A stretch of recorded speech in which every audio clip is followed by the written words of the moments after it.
Managed to erase the 19-point deficit in the first half and take the lead in the third. What did you see Brooklyn do, or what happened on your guys' end where they were able to kind of regain control of the game? We made some big shots. We had some timely misses, turnovers. Once we got back, just locating our shooters. Kind of got them back in the game.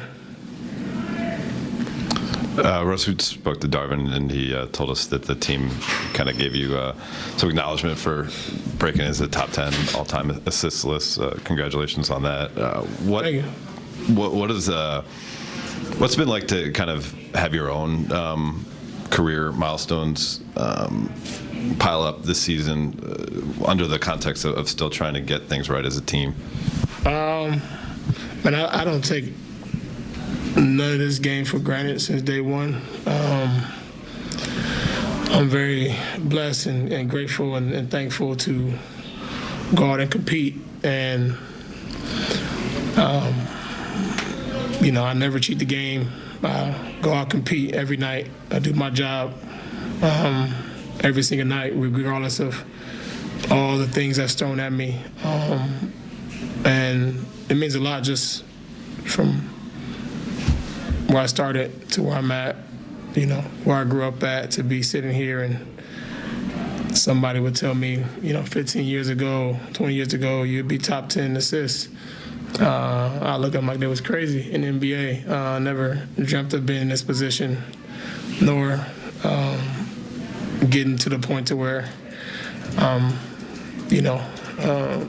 next to some of the greats. And I'm just truly grateful and thankful for an opportunity to keep playing at the highest level, and I don't take anything for granted. Considering the guy you passed, Gary Payton, was known for not just his game, but the way he could speak about his game.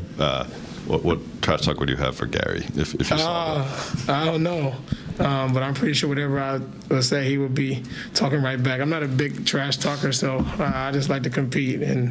But I'm pretty sure back in his day, he would have talked some mess, and I would have been right back at him. Russ, obviously a really tough game in Boston, tough finish in Boston to get over. Darvin said he thought maybe some of the disappointment bled into how you guys started today. What do you kind of make of that? Did you feel like there was some lingering disappointment in the start, and what do you make of the Lakers' overall starts in games? It just varies. I don't know. I'm not out there to start the game, so it's tough to get that vibe. But guys that start, you probably want to ask them and kind of get their opinion. Russ, Taco Daves, congratulations on moving in the top 10. Thanks. Big picture, you guys have been in games with great teams. You've beaten some great teams, but you guys are here, 5 games under 500 right now. More than halfway through the year. What's sort of your big picture view of this team? Has it been altered at all by what's happened, or do you kind of still have a sense that it's still too hard to know exactly what this group is? We've seen it when we're able to play the right way, and we know what it takes. So it's just really up to us, honestly. Do you have a sense for why it hasn't been consistent? I don't have that answer. I'm pretty sure it's a variable of a lot of different things, but I don't have the exact answer for that. Any more questions for us? Thanks, Russ. Down 19 in the first half, you'd rallied to take that 7-point lead after a really good third quarter until the last 2 minutes. What did you see flip back in Brooklyn's favor at that point? We had some opportunities that we missed some point-blank shots.